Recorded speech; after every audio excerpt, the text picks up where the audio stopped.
দেশকে পরিচ্ছন্ন সুন্দরভাবে গড়ে তুলতে শিশু কিশোরদের সহযোগিতা চাইলেন প্রধানমন্ত্রী তারেক রহমান। বলেন, শিশু কিশোররা নিজেদের গড়ে তুলতে পারলে গড়ে উঠবে আগামীর বাংলাদেশ। আজ রাজধানীর আর্মি স্টেডিয়ামে নতুন করে স্পোর্টস 2025-26-এর সমাপনী অনুষ্ঠানে আহ্বান জানিয়েছেন তিনি।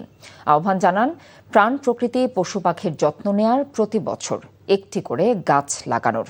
শিক্ষার্থীদের পড়ালেখায় সব ধরনের সহযোগিতার আশ্বাসও দিয়েছেন সরকার প্রধান। হাসান মাহমুদের রিপোর্ট।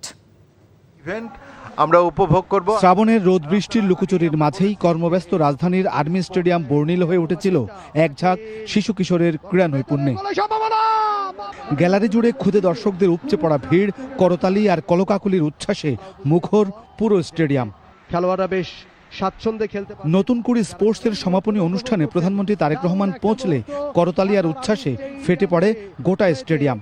একেবারে পায়ে হেঁটে পুরো মাঠে শিশু কিশোরদের শুভেচ্ছা ও অভিবাদন গ্রহণ করেন তারেক রহমান। আর্মি স্টেডিয়ামে স্বপ্নের মতো একটা মুহূর্ত। পরে মাঠের পাশে বসে বালিকা বিভাগের ফুটবল ফাইনালের দ্বিতীয়ার্ধ এবং 100 মিটার দৌড় প্রতিযোগিতা উপভোগ করেন তারেক রহমান। 100 মিটার দেখা যাক, টাইমিং শুরু।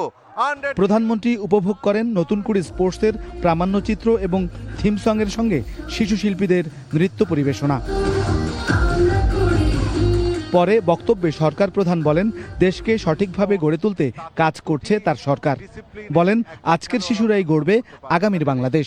তোমরা যদি আগামী দিনে নিজেদেরকে গড়ে তুলতে পারো সঠিকভাবে, তাহলেই আমরা বাংলাদেশকে ভবিষ্যতে গড়ে তুলতে পারবো। কারণ আমি দৃঢ়ভাবে বিশ্বাস করি, এই যে গ্যালারিতে হাজার হাজার ছোট বন্ধুরা তোমরা বসে আছো, তোমাদের মধ্যে থেকেই এই দেশের একজন ভালো ডাক্তার বের হবে, তোমাদের ভিতর থেকে এই দেশের একজন ভালো আর্কিটেক্ট বের হবে, তোমাদের ভিতর থেকে এই দেশের একজন ভালো ইঞ্জিনিয়ার বের হবে, তোমাদের ভিতর থেকে এই দেশে একজন ভালো ক্রিকেটার বের হবে।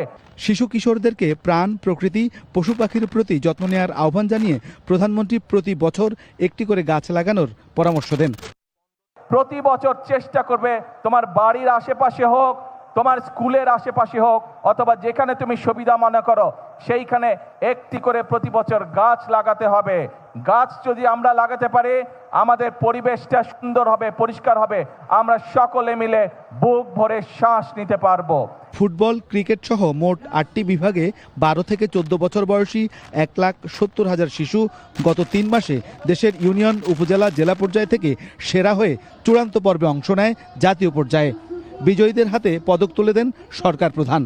নতুন করে স্পোর্টসের এই অভিযাত্রার মধ্য দিয়ে দেশের বিভিন্ন স্থানে ছড়িয়ে ছিটিয়ে থাকা সেরা খেলোয়াড়রা যেমন উঠে আসবে, তেমনি এটি সমৃদ্ধ করবে দেশের ক্রীড়া বিভাগকে। পাশাপাশি শিক্ষা প্রতিষ্ঠানে পড়াশোনার পাশাপাশি শিক্ষার্থীরা আগ্রহী হবে খেলাধুলায়ও। Hasan Mahmud, NTV news, Dhaka.